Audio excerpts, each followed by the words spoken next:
Hi everybody, welcome back to my channel. Today we're making Chashu Pork Ramen from scratch, and there's a lot going on, so let's get started. For our soy eggs, we need half teaspoon of sugar. I'm using raw sugar, but you can use white. 3 tablespoons of dark soy sauce. 3 tablespoons of light soy sauce. 3 tablespoons of mirin, and a pinch of dashi powder. This is very similar to the mayak eggs that we did before. We're going to give this a mix until that sugar dissolves, and while we're here, we're going to make a marinade for our pork. So to a bowl, we're adding half a cup of sugar, 3/4 of a cup of mirin, 3/4 of a cup of light soy sauce, 3/4 of a cup of sake. We're going to realize our bowl is much too small, so we're going to switch this over to a larger bowl and add 1.5 cups of water. At this point, we can set that aside. For our eggs, we're going to add 6 eggs to cold water, bring it up to a boil. As soon as it boils, shut off the heat, put a lid on it, and let that sit for 7 minutes before taking these out and putting them in ice water. I am a terrible egg peeler, so I'll save you the unsightliness of that.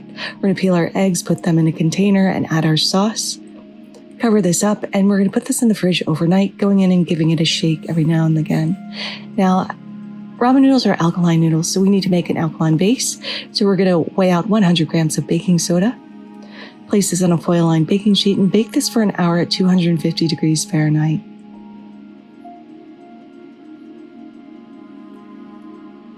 Now for our chashu pork, we only need a couple of ingredients. We need a leek, 2 inches of ginger, and 1 whole head of garlic.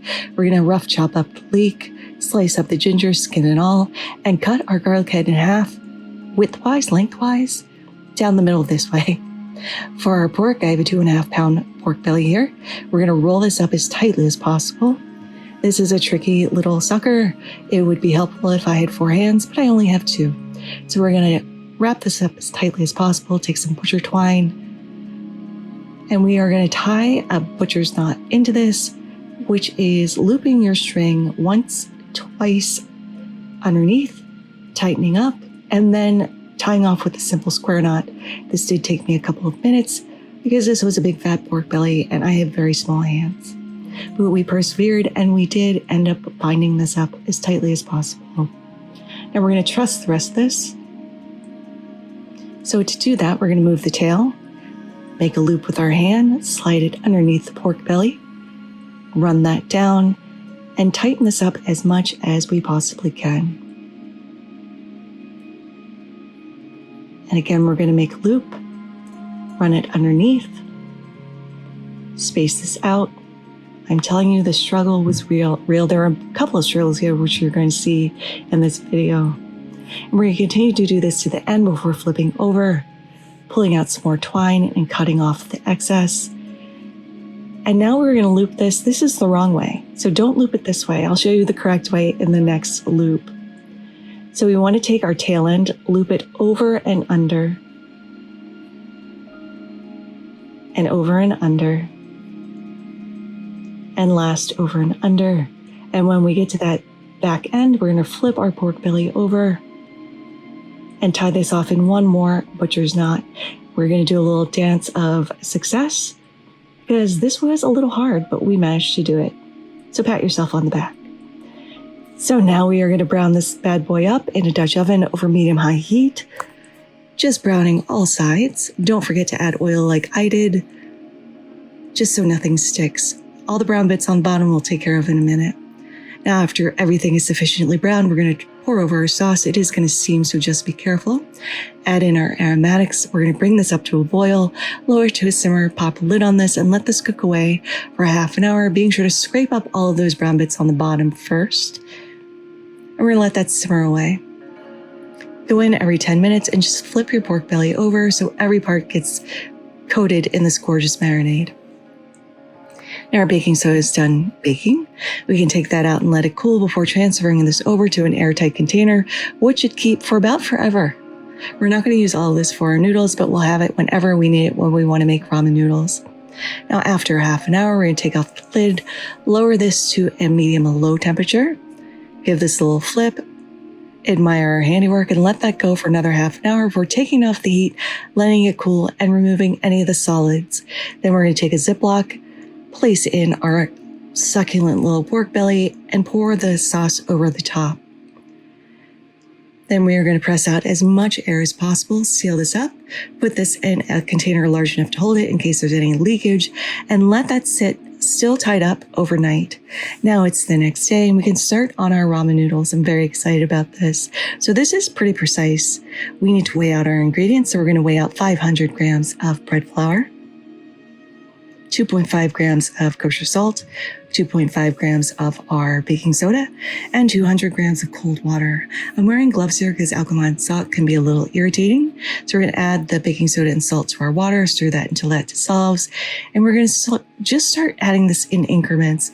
Pour a little in, go in with your hands and rub together until we get kind of a sand texture. Then add the next bit of water and continue to do this until you form a shaggy dough.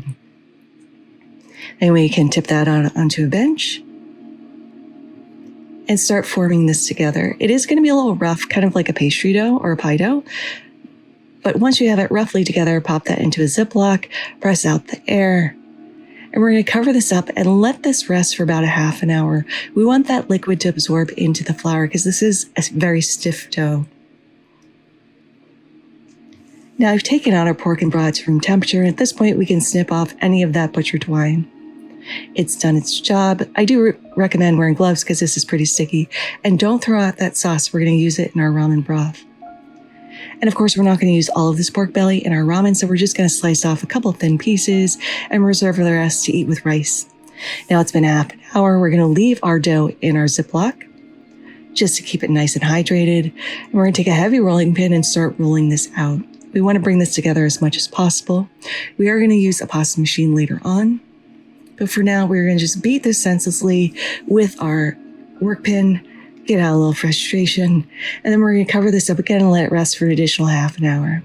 Now, we're not doing a true ramen broth. We're going to do a fast one. So we need 1 small onion, 6 cloves of garlic, 4 ounces of mushrooms, 4 to 6 chilies, 1 stalk of lemongrass, 4 scallions, and 8 cups of chicken broth. For our toppings, we're going to use our ramen eggs, our chashu pork, some bok choy, some scallion for garnish, and some fresh shiitake mushrooms. Now I've just sliced up the mushrooms and put them in a separate container and rough chopped the rest of the ingredients. The last thing that we need is kombu, and this you can get at any Asian grocery store or even on Amazon. They come in these really long sheets. Now this is far too big for our application here, so we're going to break off 2 7-inch pieces. This expands immensely when you put it in water. So our stove situation, we are blanching our bok choy. We have a small pot with our chashu sauce, and in a larger pot, we're adding 2 tablespoons of vegetable oil, adding in all of our aromatics, and we're going to let that stir fry and saute for 5 minutes before adding in our 8 cups of chicken broth and our sliced mushrooms. That's just going to add a little earthiness to this. We're going to add a 1/4 cup of soy sauce, a 1/4 cup of mirin, and a 1/4 cup of white miso. Last but not least, a pinch of sugar. We're going to let that simmer for about 45 minutes, and now we can work on our dough again. So we're going to split this into 2 and leave the part we're not working on in the Ziploc. We're going to lightly dust our bench with cornstarch and our pin, and we're going to start rolling this out. We want this thin enough to go through our pasta machine. If you don't have a pasta machine, this is going to take a while because it is a super thick, stiff dough. Now, I'm not going to show you this whole process because it was a comedy of errors. My workbench is on wheels and it was sliding everywhere, but you're going to run it through from the widest to the thinnest setting. After you have this beautiful sheet, you're going to roll it up on itself, dusting with a little cornstarch so it doesn't stick. And we're going to hand cut these noodles. And you want to cut them thinner than you think because they're going to expand as they cook. So I cannot believe we made ramen noodles from scratch, but again, pat yourself on the back. We did it. After you unroll everything, sprinkle with a little bit more cornstarch and bounce them against your workbench a couple times. This is going to lend that crinkliness to the noodles. Now it's been 45 minutes. We can taste our stock. If it tastes good, take 2 tablespoons and add that to your chashu sauce to thin it out a little bit. And then we can add our 2 pieces of kombu, let that simmer for 15 minutes, and then strain out the liquid from the solid. Now our noodles are fresh, so they only take 3 minutes. So boil some water, heavily salt it, and boil your noodles for only 3 minutes, and then we should be ready to plate. To plate, we are going to add some of our chashu sauce in the bottom. Add in as many or as few noodles as you like. I would recommend more rather than less, but I am a noodle girl. Then we're going to pour over our quick and tasty ramen broth. We're going to garnish with some bok choy, some of our shiitake mushrooms, our chashu pork,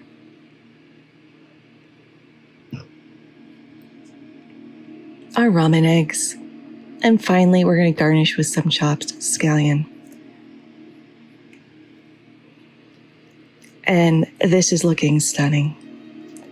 So to eat this, we are going to mix our bowls because we want that chashu sauce to get incorporated throughout the ramen broth itself. And finally, after all this work, we can give this a taste. I'm going straight for the noodles first. The texture of these is amazing. They're chewy, they're bouncy. They've soaked up a little bit of that broth, but haven't lost their integrity. The broth itself is surprisingly full of flavor, despite the short cook time.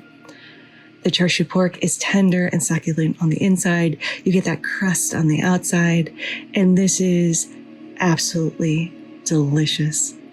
And I really do hope you try to make this if you have some time. But there it is. Chashu Pork Ramen. It was fantastic. Thank you so much for spending some time with me today. I really do appreciate it, especially if you've made it this far into the video. I know this was a long one. If you liked this video, give it a like. If you loved it, please consider subscribing and hitting that notification bell because I put out new videos every Thursday. Thank you again, and until next time, happy cooking.